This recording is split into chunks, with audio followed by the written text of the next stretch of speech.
people's trust in news coming from social media has declined substantially in the last year, which means that people are beginning to be aware of the problem that something that just flows by you in social media may not be valid, and that maybe you need to turn to a better source. Let me tell you something. If you like to follow the news, this is the time for you. Wow, elections are right around the corner. Every time you fire up your laptop, your phone, your computer, here's the deal. This time more than ever, you have to be expected for something relatively new. I'm talking about doctored images, swayed reports, fake videos, false accusations, and, well, just some out-and-out lies. And you wouldn't believe how many advanced tech tricks are being used to just deceive you. All right, forget about Photoshop, folks. That's nothing. There are technologies that are far more deceptive, all designed to fool your eyes and fool your ears, your brain, your emotions, and your wallet, and maybe even how you might vote. You need to know how to spot this stuff, how to report it, and how to avoid being ripped off by it. I'm Kim Komando, America's Digital Pro, and you're listening to Komando On Demand. It's our podcast that provides in-depth insight on the ever-changing technology landscape and the impact it has on your life. Now, in this podcast, we're going to talk about the latest technologies that people are using to generate fake news. On one hand, it's actually kind of cool because you can make just about anything fake look real. But when that fake video or that fake image is passed off as real, honest-to-goodness news, it's damaging. It could be even deadly. You'll see what I mean after this podcast. This is going to be one of our best podcasts ever. I just know it. But first, let's talk about your teeth. I know, you don't want to talk about your teeth. Don't worry. You don't need to go to the dentist, all right? I'm going to bet that you're like me. You've had your parents, your teachers, and even dentists telling you how to brush your teeth your whole life. And each one has a different technique. Now, one thing that everybody agrees on is that you have to brush your teeth for a full 2 minutes. Do you really do 2 minutes? Come on, be honest. You stopped singing Happy Birthday when you brush your teeth a long time ago. So let me tell you about Quip. Quip is electric. It's the small, light, and sleek toothbrush. There's a built-in 2-minute timer, but here's the deal. It pulses every 30 seconds to remind you to switch sides, yes! So with Quip, you have new brush heads that are automatically delivered. Just like everybody recommends, those dentists say this every 3 months. And it's cheap, it's only $5. So here's what I want you to do. I want you to try Quip and see why it's backed by more than 20,000 dental professionals. Quip starts at just $25. That's it. Here's the website. Head over to getquip.com/tech right now. Your first refill pack is absolutely free. Here's the address. getquip.com/tech. That's getquip.com/tech. Stay right where you are. I'd like you to take a moment to recognize one of our partners who helped make this podcast possible.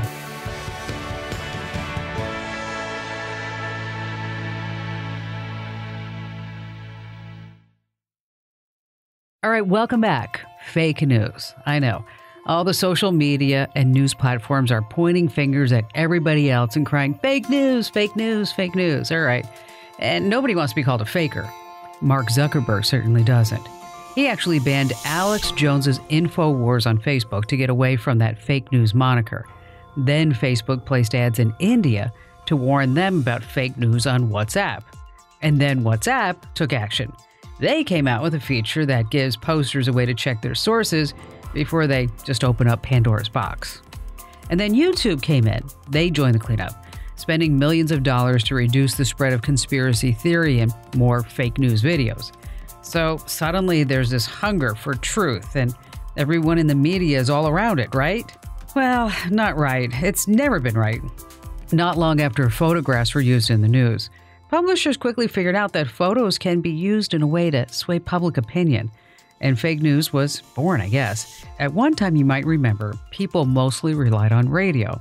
And when people heard a broadcast news report, it was generally true. Nobody even thought of creating fake news just to jack around with the public. But in 1938, when Americans heard this on the radio, well, they just freaked out.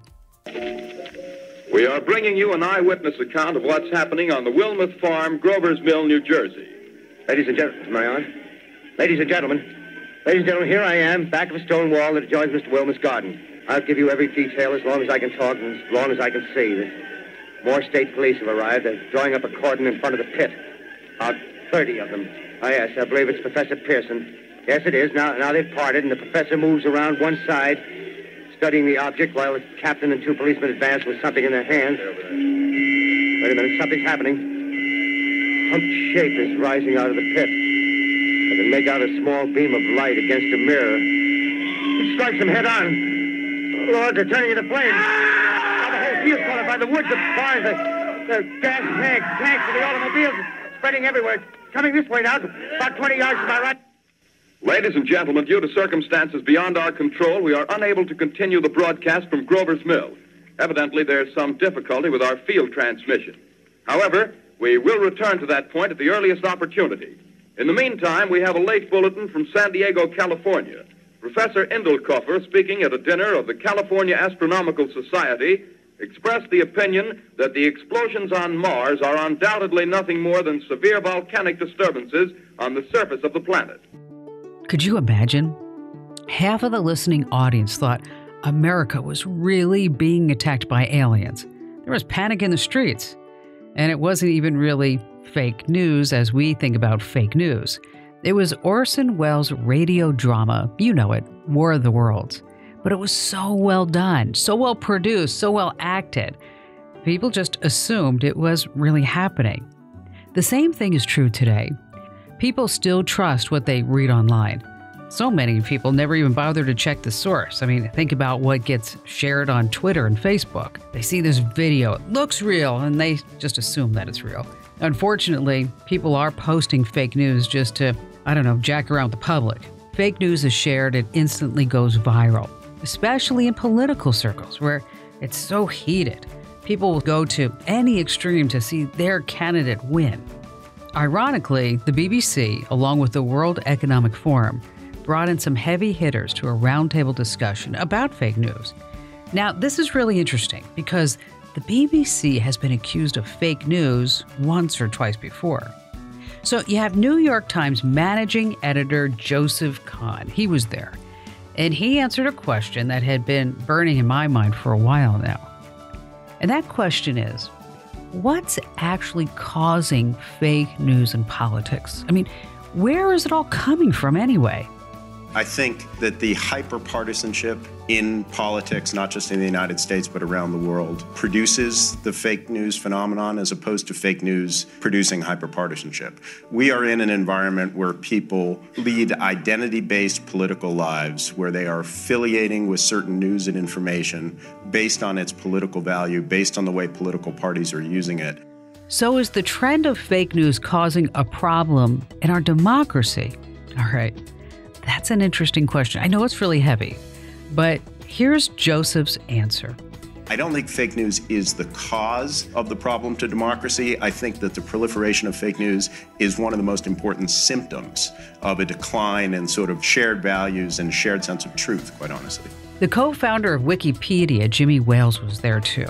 He talked about how this fake news affects social media and what he's doing to make sure that Wikipedia postings are above board. People's trust in news coming from social media has declined substantially in the last year, which means that people are beginning to be aware of the problem that something that just flows by you in social media may not be valid, and that maybe you need to turn to a better source. The thing about Wikipedia is that we are diligently and passionately committed to getting it right. And so we have very strong standards about reliable sources.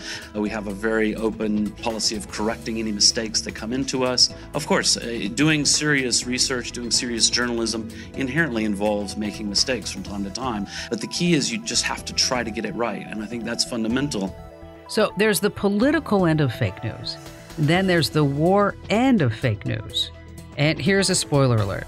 I'm about to interview the author of a brand new book called Like War, The Weaponization of Social Media. It was written by P.W. Singer.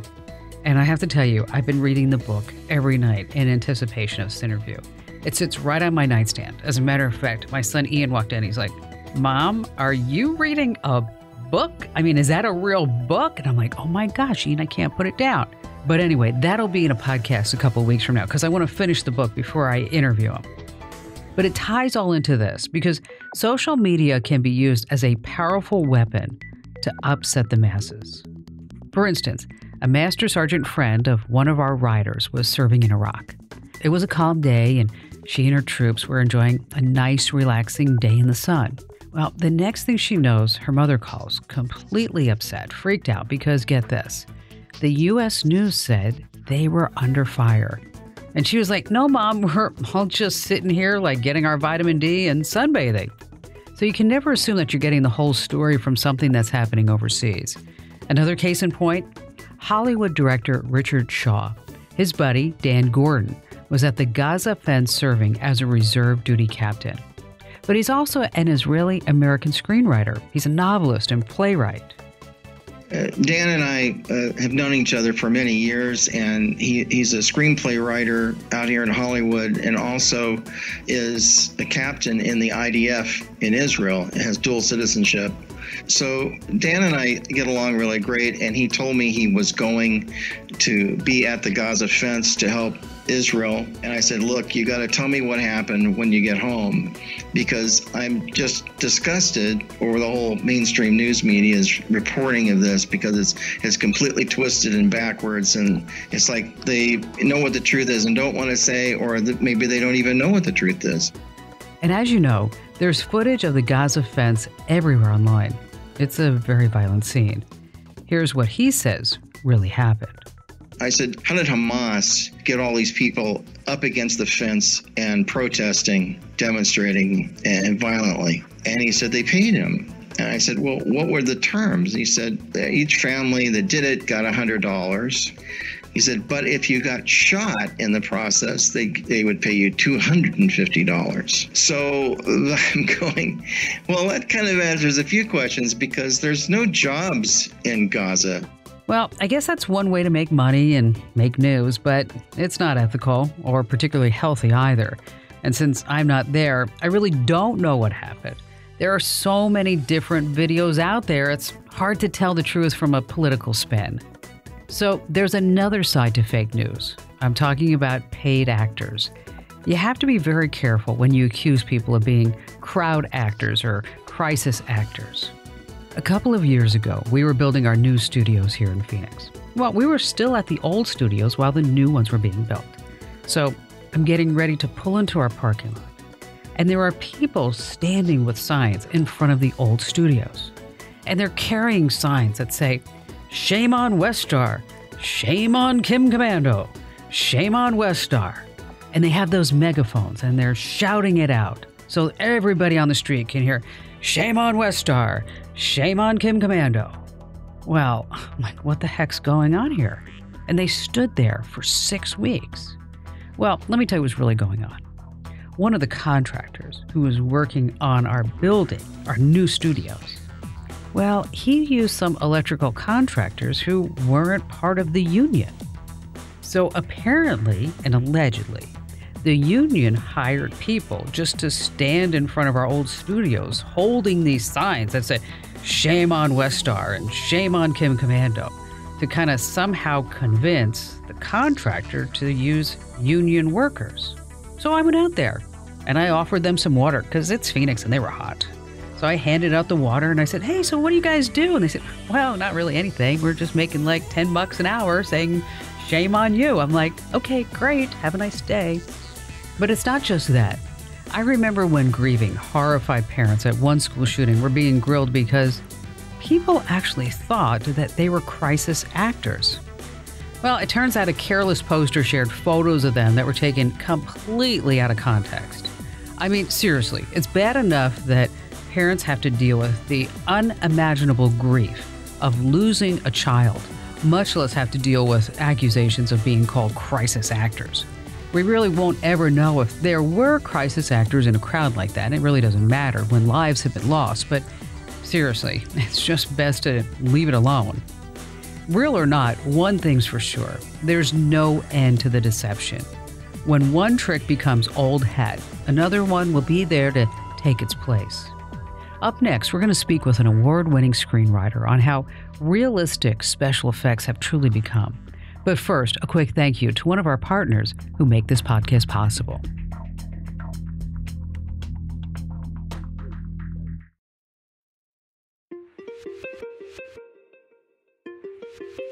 All right, real or not, one thing's for sure. There's no end to deception.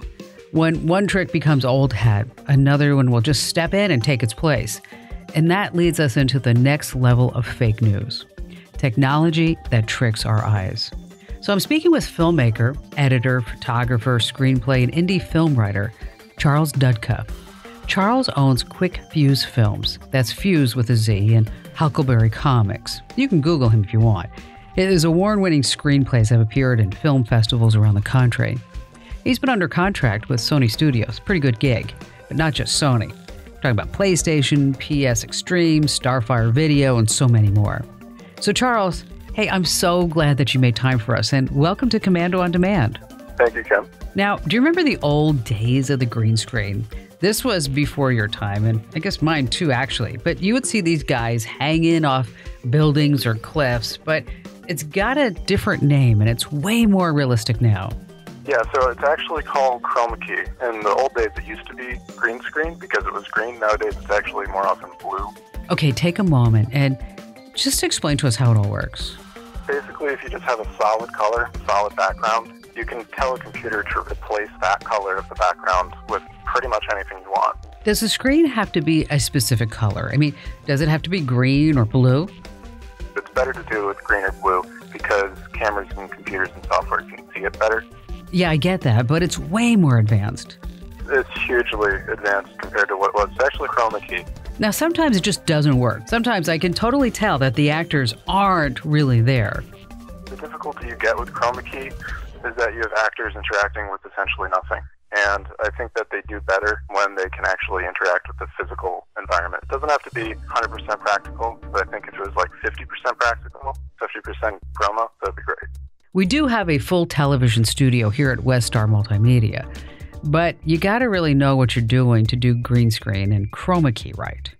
The only thing that you have to keep in mind is what the person's wearing. So if you have a green background and they're wearing a green shirt, then whatever's on the background will look like they're basically a floating head. So do you think people would actually believe a green-screened news story? I think that it could be done, and I think the general population would be fooled, but it wouldn't be hard to prove that it was fake. All right, you've been doing this for a long time. What are some of your favorite film tricks that you'd like to share with our audience? There's so many of them, it's incredible, and I'm always really impressed with pretty much all of them. There's one that's kind of cool. You set the white balance of the camera to notify the white as like a manila envelope. You can make everything look like night, even though it's the middle of the day, which is kind of cool. All right, what other tech tricks do you like? Tell me about some fun ones. I've always found it interesting how they can just take a deceased actor and bring them back to life and put them on either a commercial or a movie. That's just crazy to me. If you had to guess, Charles, just come up with a number. How many technology-related tricks of eye would you say are available at this moment? The number of tricks are probably in the tens of thousands. Oh my gosh, and gaming animation is using so many of them. How did the animators get the characters to look so human? I mean, sometimes my son is playing video games and I come in, I'm like, oh my gosh, and that looks like a photograph. If an actor is playing a role for a game, they're using face tracking software and then they replicate it through CGI. Well, the bar's been raised again, this time by a software called Deep Fakes. Can you just take a moment and explain how it all works? So deep fake software basically is using a computer algorithm which tracks the person's face and then puts kind of like a CGI mask over that person's face. That's why it looks so real, because it's matching what their facial muscles are doing and creating a CGI replica of someone else's face and sort of covering it. It's essentially face tracking software and CGI software. So is this something that you would actually use in a film? It's not done a huge amount in film. It's not done as much as people think it's done. In terms of where technology is leading, where it's going, what illusions can you create? You could make anything look like anything. I mean, think about it. You have helicopters flying through buildings, Spider-Man swinging through the streets. Really, if you had enough time and money, you could make anything look real. Okay, Charles, I've read your background. I know you're not a photo forensic guy, but what do you personally look for when you want to tell if a photo is real or fake? I mean, are there any clear-cut signs? The things I look for personally are lighting, angle, shadow, and continuity and reflection. Okay, let's follow that trail. Explain exactly how we would scrutinize a film that we think might be fake. You want to look at where the light source is and where the shadow is being cast, and those things need to match. If they don't match, you have a problem. Reflections are hugely telling, and continuity is another thing. Or the shadows at a wrong angle, or the shadows, like the light source is really, really harsh on their face, even though the lamp's across the room. Things like that are key indicators that something's off. And you want to look around the hair, too, because that's the hardest part. When you're trying to either put someone in another photo or edit a photo, the hair is always a problem because you have all those tiny little pieces of space in there, and it's hard to make that look right. What about, for example, shots of crowds or maybe a political march, stuff like that? Sometimes I look at the videos and I think, is that really real or fake? You know, just based on the angle you're shooting at, even without post-processing, you can take a photo of a crowd and make it look like there's 3 people. If there's 300, you could also take a photo of a 300-person crowd and make it look like there's 5 people there. And as a photographer, I know how easy that is to do, and it happens all the time. I thought so. It's so hard what to believe anymore. I basically only pay attention to stock market news at this point. Well, hate to have a shameless plug here, Charles, but just go ahead and check out my online investment podcasts and articles. I bet you're going to learn a few things. But getting back to deep fakes, do you think people would try to pass off those videos and images for real news? I don't really think you're going to see deep fakes and CGI and real advanced photo editing coming into creating fake news stories, though, because not only would it cost hundreds of millions of dollars and take months and months to produce, it could almost always be proven that it was fake, and it's just way too huge of a gamble. Okay, you're saying that you have to spend hundreds of millions of dollars, wow, to do it right? Oh my God, yeah, it costs a fortune. I mean, an average Hollywood action movie costs around $450 million. Oh my gosh, and not to mention the time is all going to take. Time's probably the biggest factor. In indie film, it takes about 8 hours to create 1 minute of final product. In Hollywood, you're looking at 48 hours. And that's sometimes fast. It can be a week to create a minute of film time. That's right. Most video editors work brutal hours. But you have to really love your work. I totally see that, Charles, that your indie film company is really taking off. Yeah, we started 2 years ago. We have like over 6,000 followers, something, actually a year and a half. It's been growing really fast, so that's great. We won't tell anyone, Charles. Okay, just pretend it's just us talking. Is there anything in the pipeline that we should know about? I'm working on a few indie films right now. One of them is ghost-written, so I can't really talk about it. And the other one is called Spin, and that'll be by Brian Austin. Charles, you're such a great interview. I so appreciate you joining us. Yeah, of course. Thank you, Ken. So even with all the money and time it actually takes to make deep fake content, people are doing it anyway. People are all excited about it because they think it's this brand new technology. But I've got the inside scoop on this. It's not. In the year 2000, a little fun fact for you, Stephen Livingston, a professor of political communication at George Washington University, turned the tech world upside down while demonstrating the geopolitical pros and cons of satellite imagery and the latest technology available. He chose as his subject figure skater Katarina Witt, recorded during a 1998 skating competition. All right, in the video, Katarina is skating, and then she completely disappears without a trace. The background remained the same. The camera movements remained the same, but Katarina Witt disappeared, along with her shadow and the pieces of ice that were totally flying off her skates. The technology that was used to virtually delete the skater could also be applied in real time, live, even during a broadcast. Back then, Stephen Livingston had a pretty fancy name for it, pixel plasticity. We don't call it that anymore, probably because most people couldn't pronounce it. We call it something like deep fakes today, but the military had been using it long before it was called deep fakes. So if it really existed by another name, say 10 or 20 years ago, you can imagine what's being tested in the tech underground today, stuff that we don't even know about. So we need to take this technology very, very seriously. Never underestimate its power to deceive, especially if and when it winds up in the wrong hands. But of all the fake news floating around, I think the worst is an out-and-out lie, a story that is 100% false, one that robs generous people of their money. That's fraud, that's deception. That's bad juju, no matter how you look at it. I'm sure you've seen the money-raising campaigns on GoFundMe for sick kids and pets and veterans, disaster situations, and, well, poor families. I hate to break it to you, but some of them are fake. But there's hope. One online activist has made it her mission to bust down the doors of fake fundraisers. Her name is Adrienne Gonzales. We'll speak with her next. But first, a quick word from one of our sponsors.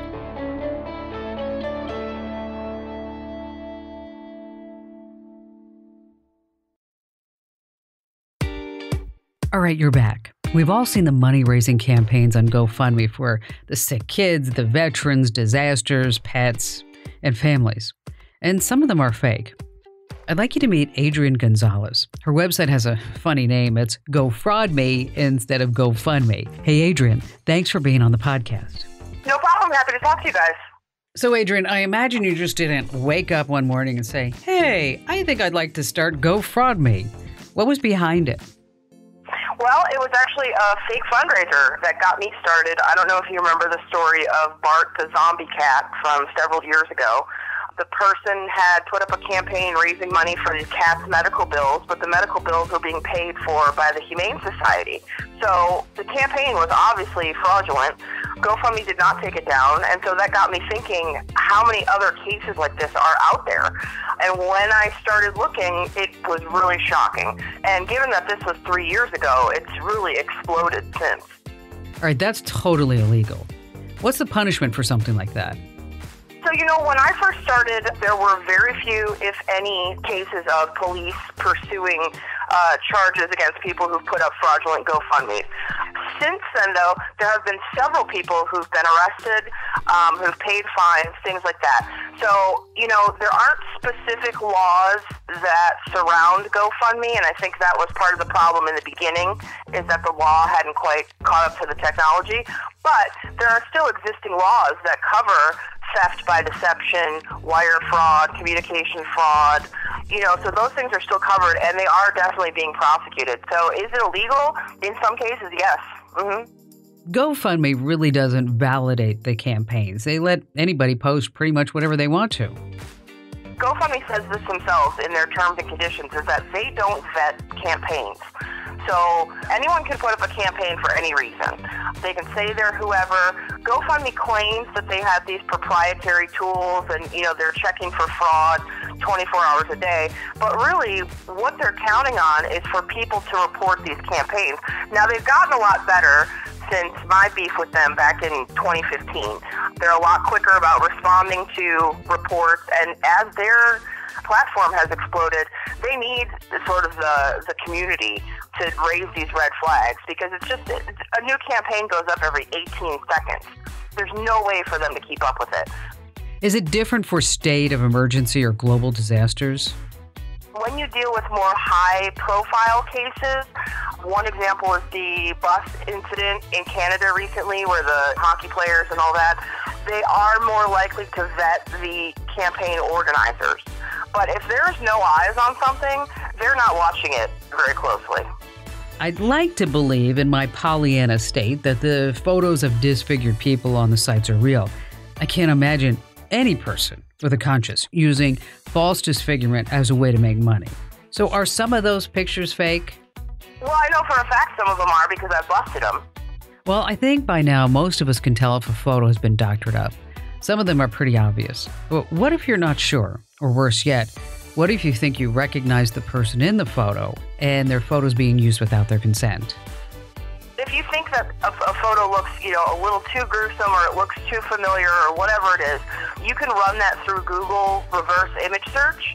So if you go to images.google.com, all you have to do is plug the photo in there and do a search, and it will tell you if that photo is found on other websites. So that's a really good tool for you to figure out if a picture on a campaign has been stolen from elsewhere, which is unfortunately a pretty common tactic. So, Adrienne, you've seen a lot of this. What is the worst scam you've seen? The worst kind of scam? The absolute worst kind of scam over the years, there's been several people who faked cancer. Some of them have raised tens of thousands of dollars. And these are the most difficult because the first people to donate to their campaigns were their friends and family. You know, these are people who told their children they were dying of cancer, who told their husband they were dying of cancer. So those are almost impossible to spot. How can our podcast listeners find you? So I'm available pretty much 24/7. I've got a tip line. I'm a professional writer, so my hours are completely insane all the time. The phone number is on the website, so people can call. If somebody, thinks something is a scam, but they're not quite sure, they're more than welcome to call me. I have assisted law enforcement trying to prosecute some of these cases, or if it's just getting the ball rolling with, reporting it to the right authorities. And there's also a contact form at the very top of the website that you can fill out. If you do think a campaign is fraudulent, you can send me over that information and I'll take a look at it. I've seen on your website that you actually have a term for yourself. Like, I call myself the digital goddess, right? You're the benevolent overlord. That's pretty cool. Right, yeah. I thought publisher was a little boring. I totally get it, right? I mean, but it's technically a service you provide, right? It's a pretty passionate thing that people are taking advantage of, generous people. And so, yeah, I guess it's a service in a way. I'm happy to provide. Hey, it's good to know you're out there if we need you. Thanks so much for your time today and for being part of the podcast. Thank you. Thanks for sharing the word. So, how do you spot a fake? Human verification is still best. Developers are working on this algorithmic verification now, and one day we'll have a VeriSign type of platform to detect fake media. But if you're not sure, head for the human source. New technology will always give unethical people a way to deceive, because the truth just isn't enough for them. They can't benefit from the truth, so they extract some profit or sick happiness from spreading lies. So as you're out there on the web and social media, if you see something that, well, it doesn't feel right, it doesn't look right, before you start spreading it, before you get all upset about it, before you contact all your family members and friends and hit that big old share button and comment button, take a deep breath and say, hey, I wonder if it's really real. Do a quick Google search on the headline, and I bet you'll find out pretty darn quickly. I'm Kim Komando. You can join me for my national radio show every week on over 400 top stations from coast to coast and around the globe on Armed Forces Radio. To find the station nearest you, super easy, komando.com/radio. And don't forget, whatever player that you use to get my podcast, be sure that you subscribe. This way, every podcast is delivered to you automatically. And if you like this podcast, you're going to love Tech News This Week. It's the easiest way to stay up to date and everything digital. Just search your player for Tech News This Week by Kim Komando.